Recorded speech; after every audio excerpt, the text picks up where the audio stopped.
tin shacks thrown together in desperation sit next to French mansions and yards flagged with cobblestone. He rambles past the cabbage patch, where bootleggers and criminals live in downtrodden shanties, and the king of the patch rules the poor with an iron club. The dog walks through Dublin Gulch, a rough bit of Butte, inhabited by stubborn Irish people and soured-faced old women who rarely shop for fine china or cast iron pots at the town's one department store. He continues his journey through Chinatown, past opium dens, and down to the train depot on East Front Street. He sits on the platform under a center overhang out of the rain and watches the passengers disembark. Soot covers every surface of the depot, and as the sky darkens, the wolf dog feels something coming, something rising up out of the ground, on the wind, or perhaps in a blanket, or maybe a young woman carries it in her lap as a train roars across the country from the east to Montana. This tiny thing is barely a whisper, but it's there, wanting to live, and live strong. It floats among the people hugging and kissing in the depot's large waiting room. It lights on jackets of men smoking and hovers in the perfumed air where women tend to private matters. When the travelers disperse, the wolf dog's great haunches carry him up the black metal head frames. Butte miners, cramped together in cages, wait to be let down into the dark tunnels where they extract copper.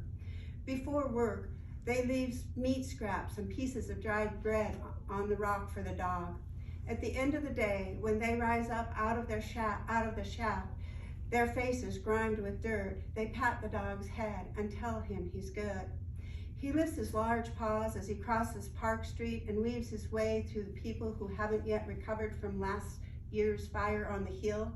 The town still spins from the dark mass of men who hung Frank Little. They hung a man for trying to do good, for daring to lend his voice to justice. They hung him for his words, for speaking out against those who oppressed the miners. The fortunate in town have money and food and hold their loved ones tight. The fatherless children cuddle into their mother's skirts. They know loss and they know love. They know meatless stews and crowded boarding rooms where there are plenty of other children to play with. With their fathers taken by the mining accident and the town swirling just outside of grief, the kids pull water, carry wood, and take care of the younger children.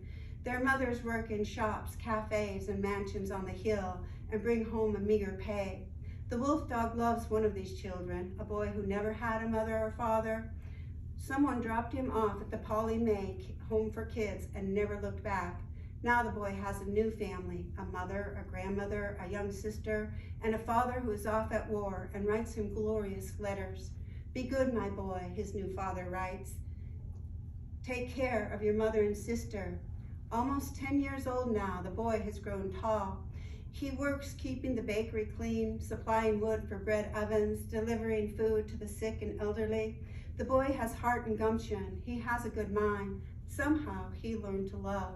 Maybe from the woman at the Polly May where he once lived. He misses her. Some good things happened there.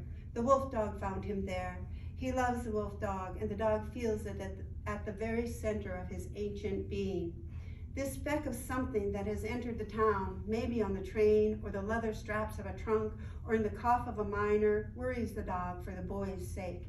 The dog wants him safe. This tiny thing, this unseen element, hovers nearby, ready to pounce and steal the boy's breath.